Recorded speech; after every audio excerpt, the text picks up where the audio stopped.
Hi guys, welcome back to our channel. So on today's episode of my cooking vlog, I am going to share with you a chicken recipe that I prepared at home that turns out to be my husband's favorite dish.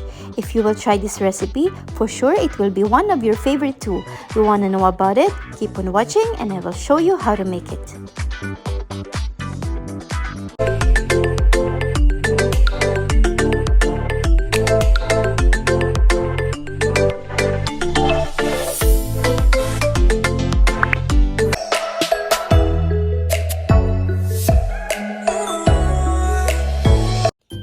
Yes guys, before I start cooking this very delicious dish, I just wanted to share with you a very short story how I came up with this recipe. So guys, one fine day, I wanted to cook an Egyptian dish called kebab halla. This is a beef and onion braise. The beef stewed with lots of onions and simmer for a long time to give chance to the onion to caramelize. So when I found out that we don't have beef in the freezer, I end up making it with the chicken. So today, I am going to share with you my recipe, how I make this chicken and onion braise. It's a kind of stew in the end of the cooking process, but I know there is a difference between braising and stewing, but why not combining them in this recipe? So let's go ahead with the ingredients so we can start. So guys, on this recipe, we need only few ingredients. So I cut 2 whole chicken and each chicken weigh 800 grams. So in total, like over 1.5 kilo. And we need lots of onion on this recipe. So I use 5 onions. So I chop the onions using a box grater because for me, it's more convenient and more faster. And these are the rest of the ingredients we need. For our spices, I have here ground cumin, black pepper powder, ground coriander, and some mixed spice. And we also need cardamom seeds, like 4 seeds, and a bay leaf. We also need a water and an oil in here.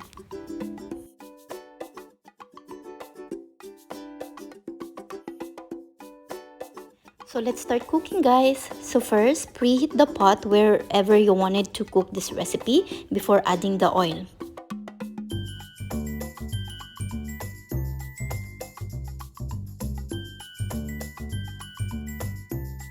Okay, once the pot and the oil is hot, I will just fry the chicken just to remove the excess water that the chicken contains and to also remove that distinct smell that the chicken has.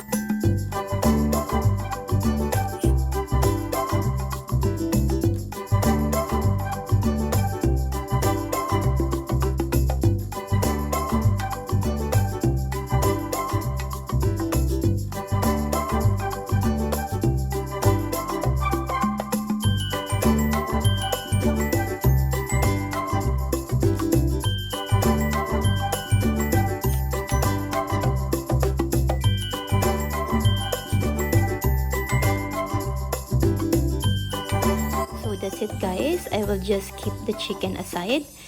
We don't need to over fry the chicken because it will still go to a cooking process later on. So I'm frying the next batch of the chicken. I don't fry them all together because I don't want to overcrowd the pan.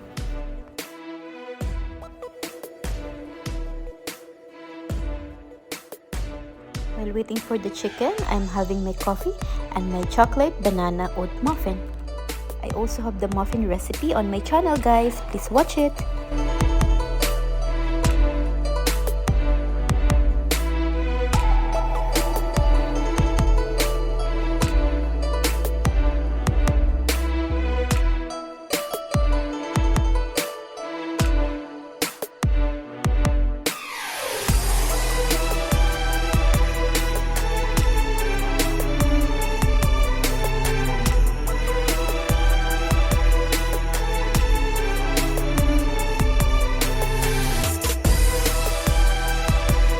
That's it guys, frying is almost done.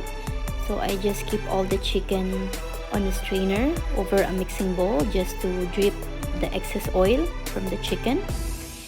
And now we're going to saute our onion. So on the same pot where we fry the chicken, the same place we're going to saute the onion with the flavors and everything.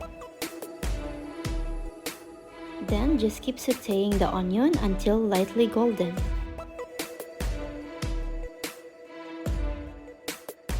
And add oil if you require.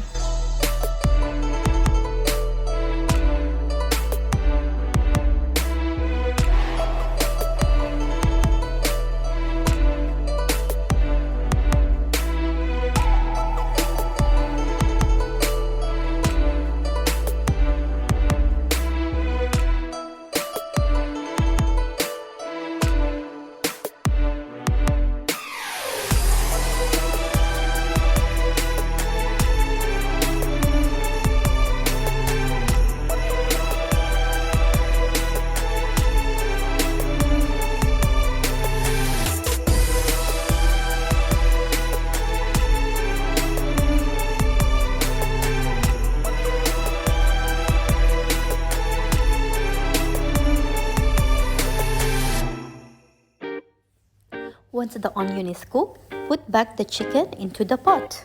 And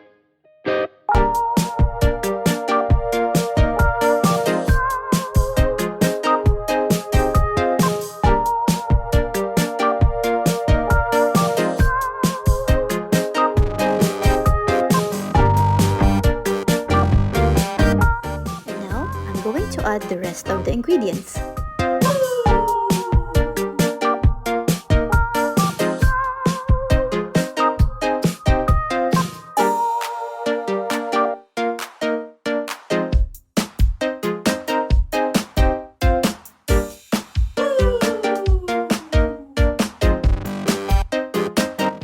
Here I'm also adding 1 chicken broth cube.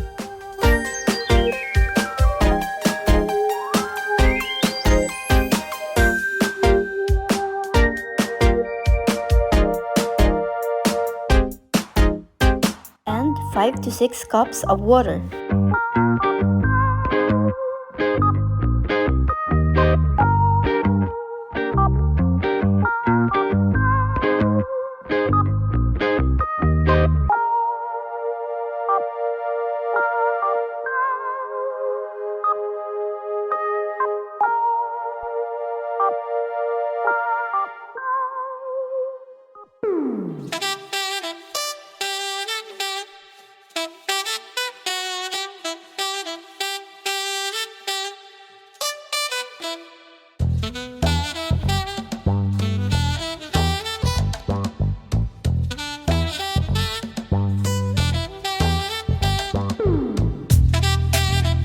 Cover the pan and simmer for 15 minutes over a medium fire.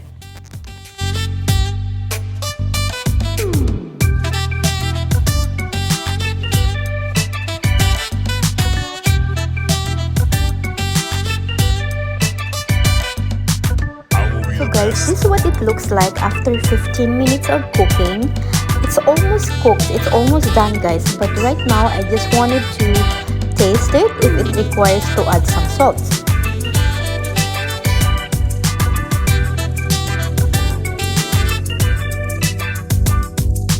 I will be the best.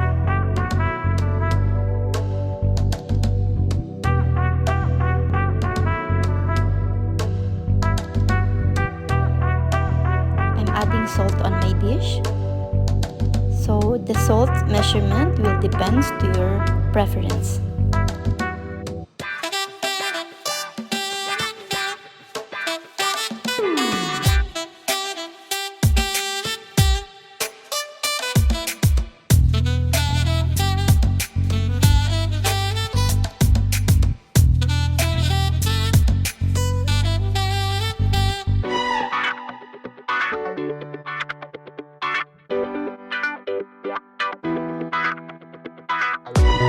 Cover the pan once again and simmer for another 5 minutes.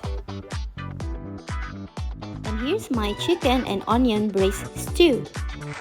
Ready to serve and to enjoy. I hope you guys will give this recipe a try, and if you like this video, give me a thumbs up, comment down below, hit the notification bell so that you're always updated every time I upload. And of course, don't forget to subscribe.